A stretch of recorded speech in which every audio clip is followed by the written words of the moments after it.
Chapter 3 Binky is Naughty. Morning school came to the end at last. Mr. Grimm rapped on his desk.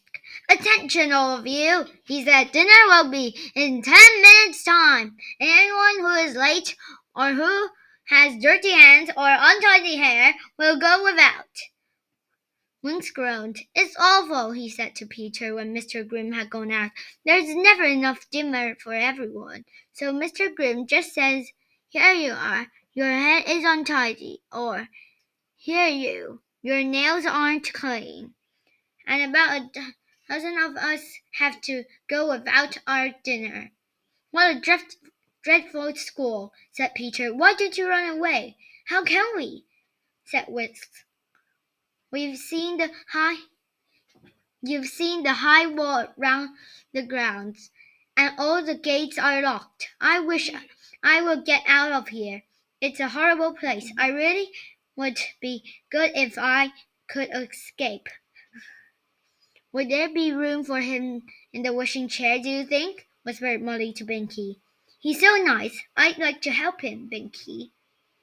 "So would I," whispered back Binky. 和我一起玩吧。 "Well, we'll see." Mr. Grimm stood at the door of the dining hall as each brownie walked in. Every so often he pounced on one and roared at him. "Here, you haven't washed behind your ear. No dinner. Here, you, why aren't your nails scrubbed? No dinner."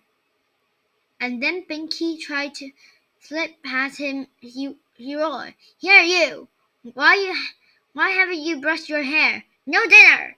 "I did brush it," said Binky indignantly, "but it's a kind of hair that wouldn't lie down. No dinner today for untidy hair, and no dinner tomorrow for asking back," said Mr. Grimm. "Oh, I say, that's not fair," said Binky. There was a little time before afternoon school. Peter, Binky, Molly, and Wicks had a meeting in a far corner of the grounds. "Now listen," said Wicks. "What about a bit of magic to get yourselves free?" "Oh, yes," said Binky, looking very cheerful. "That's an awfully good idea of yours, Wicks. I forgot about my wand. I'll be very naughty, and then we'll see what happens." They all went in the afternoon school, feeling rather excited. What would happen? It would certainly be fun to see Binky being very naughty. Mr. Grimm been firing questions at the class. "Hands up, those who know why brownies have long beards." "Heads up, those who know the magic word for disappear." "Hands up, those who knows why green smoke always comes out of chimneys of witches' houses." "Hands up." He didn't even wait for anyone to answer, so the brownies just shut up their hands at each question and then put them down again and waited for the next.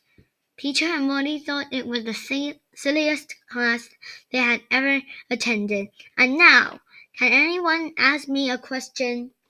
"I can't answer," said Mr. Grimm. "Be careful, because if I can answer it, you'll have to come up and be punished."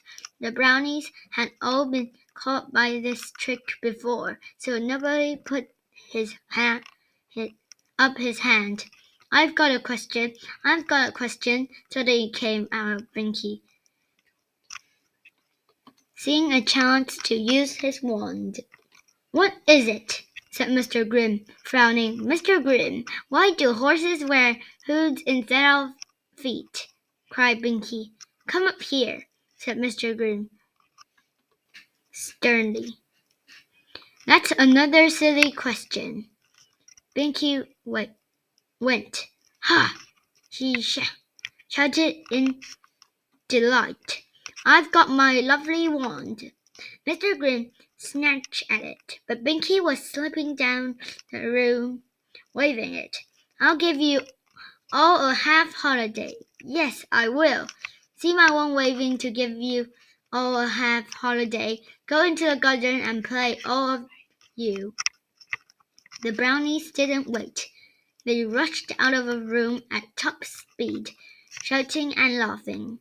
Soon, only Peter, Molly, and Binky were left with Mr. Grimm. Winks was peering around the door. "How dare you treat me like this?" shouted Mr. Grimm, marching towards Binky. "Oh, go back, chanted Binky, and waved his wand at Mr. Grimm, whose feet at once took him 6 steps backwards, much to his surprise. "Ah, I may have powerful magic. Aha, I may have powerful magic, Mr. Grimm, so be careful." "Come on, Binky," whispered Peter. "Let's go and find the wishing chair and fly off." "I want my doll rosebud before we go," said Molly. "And have you forgotten your engine and all the other toys, Peter? We must take these toys with us." "Mr. Grimm gives us our toys." "Certainly not," said Mr. Grimm, and he shook a large key at them. "See this key? It's the key of the storeroom, which I've locked. You can get your toys, and you never shall.